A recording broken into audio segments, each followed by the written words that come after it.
La transformación social de la humanidad, por el venerable maestro Samael Aun Weor.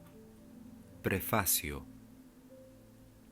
Los que satisfacen sus deseos con mujeres, dinero y bebidas, manifiestan que hay que aprovechar la juventud, porque ésta ya no vuelve. Es que el vicio degrada al corazón y lo hace insensible al dolor ajeno. Muchos de ellos creen cumplir con Dios asistiendo a los ritos de sus creencias o dando una limosna para sus cultos. Causa alarma leer en la prensa mundial, por lo bajo, robos, asesinatos, violación, secuestros, asaltos, engaños y muerte, y por lo alto, sedición, devaluación, depreciación, traición, conjuración, humillación, sublevación y guerras. Hay inseguridad para la vida e incertidumbre sobre lo que ha de venir, lo cual hace que las gentes sensatas aspiren por un nuevo orden de cosas. Tanto, entre comillas, el Cristo social como la transformación social de la humanidad son obras en que un maestro de sabiduría nos revela las bases para establecer un nuevo orden de cosas.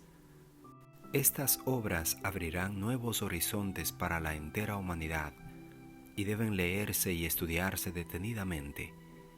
En la obra titulada, entre comillas, La Revolución de Bell, del mismo autor, Tratado de Ocultismo Práctico, escribimos el prefacio enteramente sociológico para dar a entender a los lectores que nos estudian que la ciencia espiritual conoce a fondo la vida social y nos hace maestros de la vida cuando la estudiamos y practicamos con conocimiento de causa.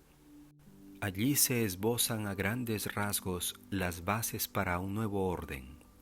Preguntado años después por un abogado gnóstico de la ciudad de Cartagena, ¿por qué no poníamos en práctica lo enunciado en dicho capítulo? Le manifestamos que teníamos la ciencia, pero que faltaba el equipo.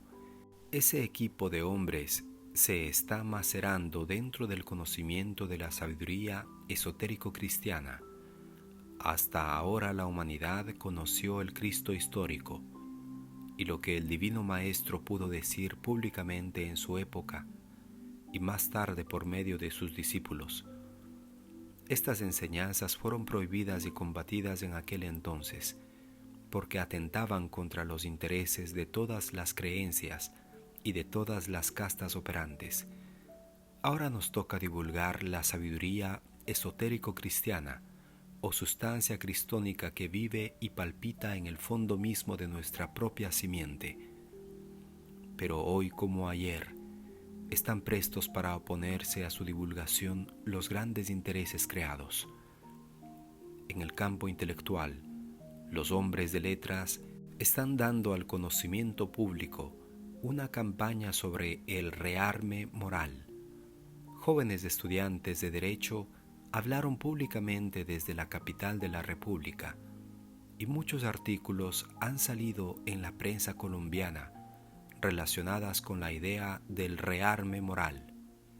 En uno de ellos, el doctor Daniel Samper Pizano manifiesta que Nikita Khrushchev se queja de que después de 67 años de socialismo no habían logrado producir el nuevo tipo de hombre puro, honesto, desinteresado y leal que pudiera hacer efectiva la revolución. Según el articulista, Peter Howard de Estados Unidos también fue gran simpatizante de la idea del rearme moral, que trata exactamente sobre la mejora del hombre, de que hay que transformar al hombre, tanto, entre comillas, el Cristo social como la transformación social de la humanidad, tienen las bases para lograr el cambio a que aspiran los buscadores del rearme moral que hoy tanto han llamado la atención a los hombres de letras. El día 4 de febrero de 1962 hubo una conjunción de planetas de la cual hablaron astrónomos y astrólogos, y hasta predijeron una catástrofe universal. Fue toda una reunión de jerarcas estelares, lo cual fue visto por los astrónomos como una formación en línea recta de todos los planetas de nuestro sistema solar, unos antes y otros después del Sol. Para el común de las gentes, solo fue visto como un eclipse de Sol y Luna. Esta conjunción ya había sido denunciada 12 años antes por Samael Aun Weor, en el libro titulado, entre comillas, El matrimonio perfecto, primera edición, como fecha en que se iniciaba la nueva era de Acuario. Una nueva era es algo nuevo y trae cambios fundamentales en la vida de los hombres. Un nuevo heraldo de la nueva era se ha levantado para descorrer velos y desatar entuertos. 30 obras ha escrito en el corto tiempo de 3 lustros, pero a él le está pasando lo que al Cristo en su época, que ningún escritor contemporáneo se ocupó de él. Las enseñanzas del Cristo fueron totalmente prohibidas y los primeros cristianos fueron encarnecidos en la plaza pública. Era delito seguir aquella doctrina extraña. Se cuenta que en la época del Cristo, solo un capitán romano contaba desde Judea a un amigo de Roma: hay por acá un loco que predica una nueva doctrina entre las gentes ignorantes, pero no es de temer, porque no le hace daño a nadie. Ni siquiera dio a conocer su nombre para indicar lo insignificante que era aquel sujeto. El Cristo habló en una época en que la mujer era botín de guerra, y al decir que el hombre solo debía tomar una como compañera y esposa, se echó de enemigo a todas las castas de su época. Samael Aun Weor no ha salido como reformador, sino como transformador, y como tal, ataca en sus bases los sistemas existentes, en lo social, político y económico, y abre nuevos horizontes para una mejor estructura moral. Por ello, para él no hay aplausos ni sonrisas. La humanidad está en crisis. El mal está que tambalea y ha llegado la hora del ataque en el campo de las ideas. Control de la natalidad. Mucho se está hablando de las pastillas anticoncepcionales. Los grandes laboratorios del mundo están listos esperando el visto bueno de la ciencia, religión y gobiernos. Y a la propaganda en que se anuncia que dentro de 10 años no cabrá la población en el mundo, está surtiendo sus efectos para acelerar los permisos requeridos. Luego, a castigar los pocos que se escapen de las garras de las pastillas, porque esos irredentos saldrán para tormento de sus padres.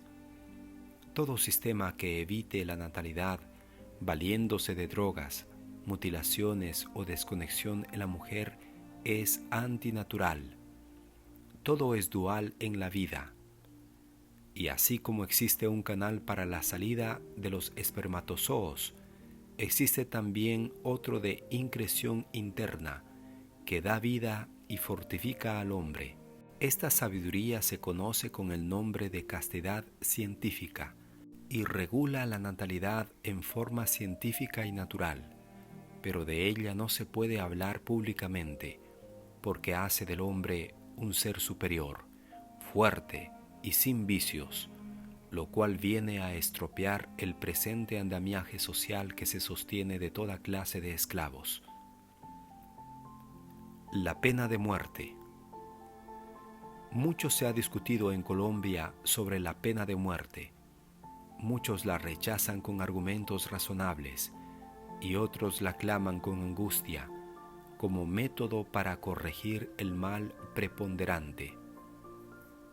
Todas las razones expuestas pertenecen al campo material, omitiendo las de orden religioso, moral y espiritual, con las cuales se puede combatir el natural deseo de venganza o castigo, como es el quitarle la vida fría y serenamente al que delinque contra la sociedad. Nosotros los gnósticos nos oponemos a que se autorice a los gobiernos constituidos como repúblicas para que ejecuten o den muerte a sus conciudadanos como castigo o corrección por los siguientes motivos. Con la muerte ni se repara ni se reforma. Con el sufrimiento no se mejora a nadie. Si el sufrimiento mejorara, el pueblo sería el más feliz, porque es el que más sufre. El mal no se combate con el mal, porque lo aumenta. Si se mata al delincuente porque causó daño a la sociedad, es más cuerdo hacer que beneficie a la sociedad a la cual causó daño, poniéndolo a producir. Hay más lógica cuando se esteriliza al delincuente, evitando así que siga propagándose una simiente de mala calidad. Dice el quinto mandamiento de la ley de Dios: no matar. Con él no se autoriza a nadie para matar.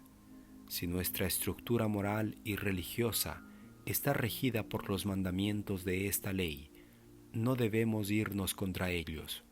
Aspiramos a un gobierno mediante el cual la sociedad exista para el individuo y trabaje por la libertad y felicidad de éste, para que la sociedad sea el hogar en grande, y así como a ningún padre de familia se le ocurre matar al hijo, porque éste ejecute los más perversos desafueros, en la misma forma debe proceder un gobierno del pueblo.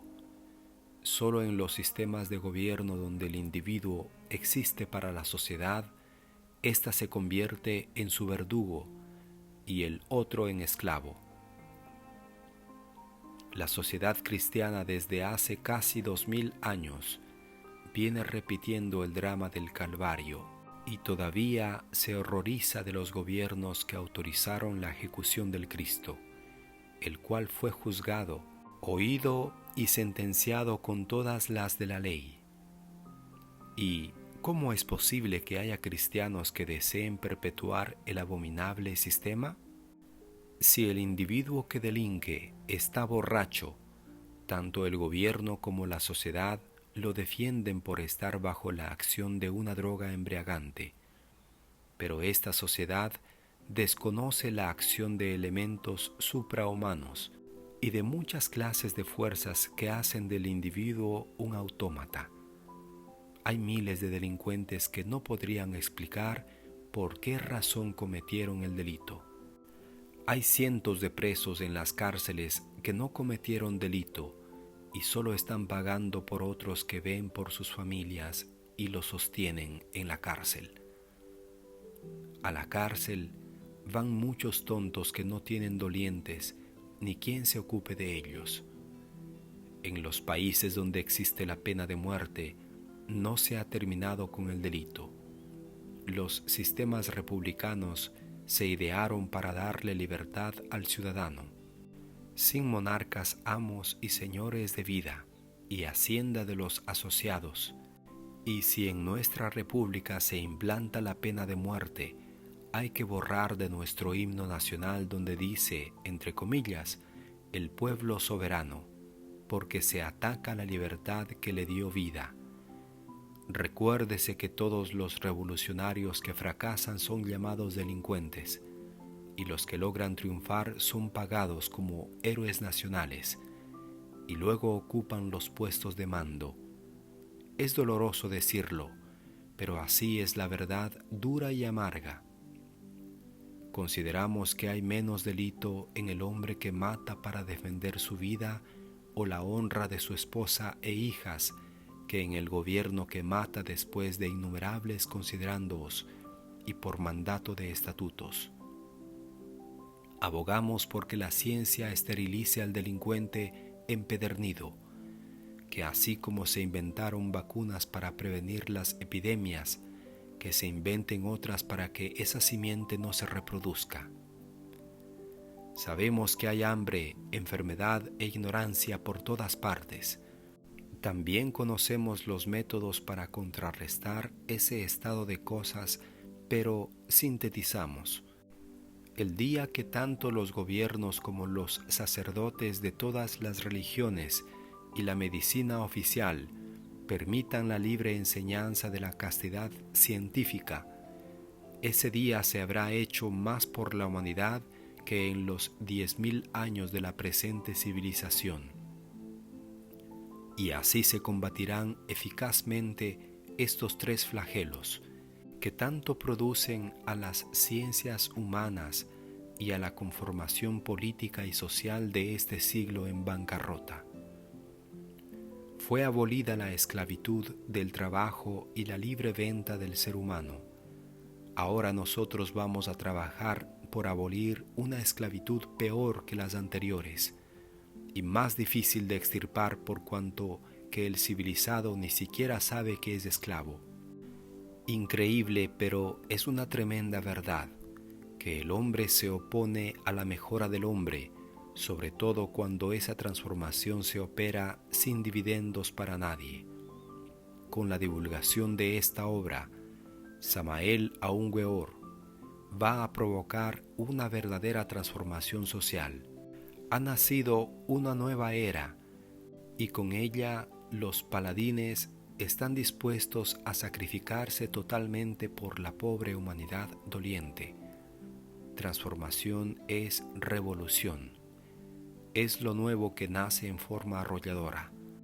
Han sonado las campanas de una nueva resurrección, y los buenos y mansos de todas las creencias provocarán al mundo que éste no se domina con cañones, sino que se maneja con ideas, y que existe un gobierno superior que está más allá de toda especulación. Entre comillas, cuando el mal triunfa y el bien sucumbe, Dios interviene para restablecer el orden moral. Cierra comillas. Sumum Supremum Santuario, mayo 1 de 1965. Julio Medina V, Soberano Comendador para la América Latina.